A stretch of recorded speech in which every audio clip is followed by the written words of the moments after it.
Nunca olvidaré el sonido de esa hoja de papel cuando el notario la desdobló. Ese pequeño crujido cambió mi vida para siempre.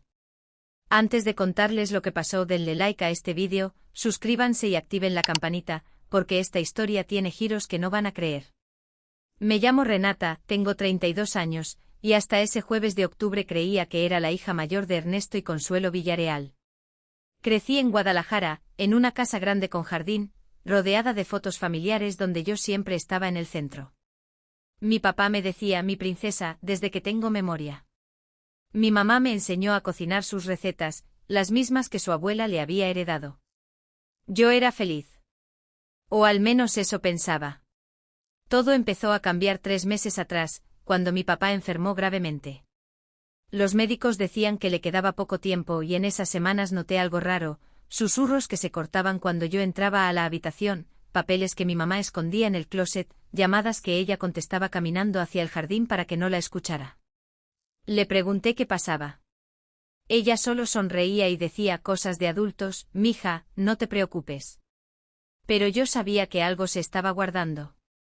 Algo que iba a estallar en cualquier momento. Y cuando finalmente estalló, no tenía idea de que destruiría todo lo que yo creía sobre mi propia vida. Yo me quedé. Estudié administración, me casé con Rodrigo, tuve 2 hijos, y poco a poco fui asumiendo, sin que nadie me lo pidiera directamente, la responsabilidad de cuidar a mi madre a medida que envejecía, y de mantener a flote lo que quedaba del negocio familiar después de que mi padre, ya enfermo en sus últimos años, dejara de tener la energía para manejarlo con la misma fuerza de antes. Mi madre, doña Refugio, nunca dejó de guardar la esperanza de que Emiliano regresara algún día. Guardaba recortes de periódico de cualquier historia sobre personas reencontradas después de años, coleccionaba artículos sobre búsquedas familiares exitosas, como si alimentar esa esperanza silenciosa fuera su forma particular de mantenerlo cerca. Aquella tarde de octubre, yo estaba en casa de mi madre ayudándola a organizar unos papeles del negocio, cuando escuchamos que tocaban a la puerta. Mi madre, que ya casi no recibía visitas inesperadas desde que se había jubilado de dar clases de piano, se levantó con esa lentitud propia de sus 72 años para abrir. Escuché el grito ahogado de mi madre antes de ver quién estaba parado en el umbral. Era Emiliano. 20 años más viejo, con canas en las sienes, una barba cuidadosamente recortada, y una mirada que ya no tenía nada de la rebeldía impulsiva del joven de 23 años que se había ido aquella madrugada. Traía consigo una guitarra vieja colgada a la espalda y una maleta pequeña, como si acabara de bajar de un autobús después de un viaje larguísimo. Mamá, fue lo único que dijo con la voz quebrada, antes de que mi madre se lanzara a abrazarlo con una fuerza que yo no sabía que todavía tenía en el cuerpo.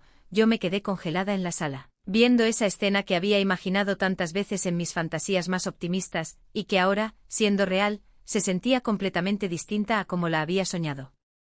Había demasiadas preguntas, demasiado dolor acumulado durante 20 años, para que un simple abrazo lo resolviera todo.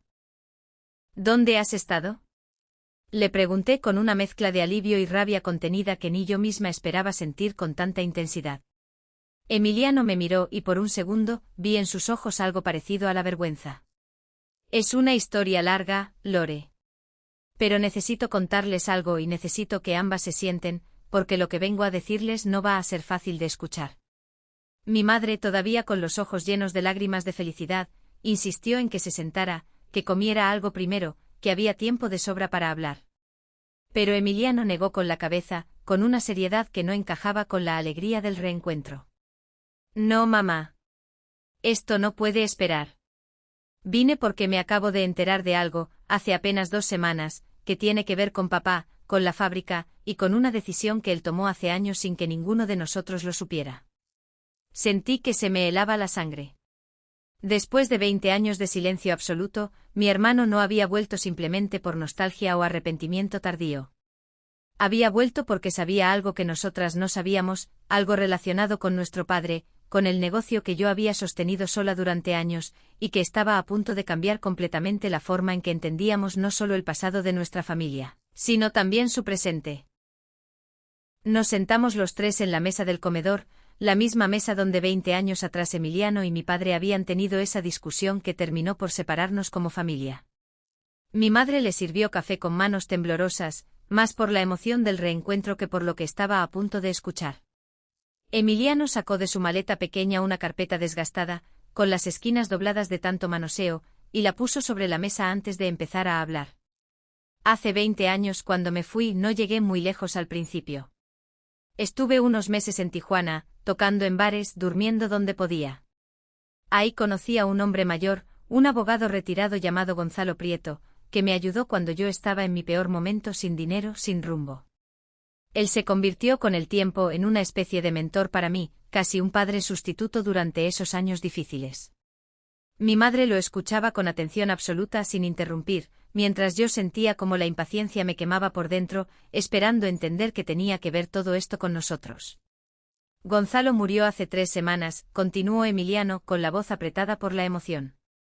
Y en su testamento me dejó, entre otras cosas, una caja con documentos personales que había guardado durante años, relacionados con distintos casos legales en los que había trabajado a lo largo de su carrera.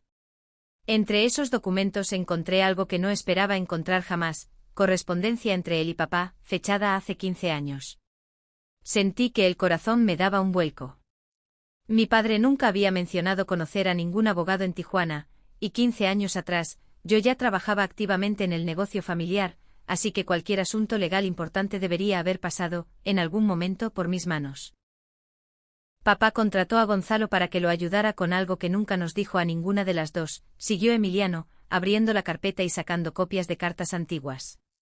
Resulta que 15 años atrás, papá descubrió que su socio de toda la vida, el tío Herminio, llevaba años desviando dinero de la fábrica hacia cuentas personales, usando facturas falsas y proveedores fantasma. Papá no quiso hacer un escándalo público que pudiera hundir el negocio y afectarnos a todos, así que llegó a un acuerdo privado con Herminio. Él se quedaría callado sobre el fraude, a cambio de que Herminio le cediera silenciosamente su parte de las acciones de la fábrica, poco a poco durante varios años, sin que nadie más se enterara del motivo real detrás de esa transferencia. Yo no podía creer lo que estaba escuchando. El tío Herminio, el socio de mi padre, el hombre que yo había conocido toda mi vida como el tío bueno, el que siempre traía regalos en Navidad, había estado robando a la familia durante años, y mi padre lo había resuelto en completo silencio, sin decirle una palabra a nadie, ni siquiera a mí, que llevaba años trabajando codo a codo con él en la administración del negocio. ¿Por qué papá nunca me dijo nada de esto? Pregunté sintiendo una mezcla de dolor y traición que no esperaba sentir hacia un padre que ya no estaba aquí para explicármelo directamente.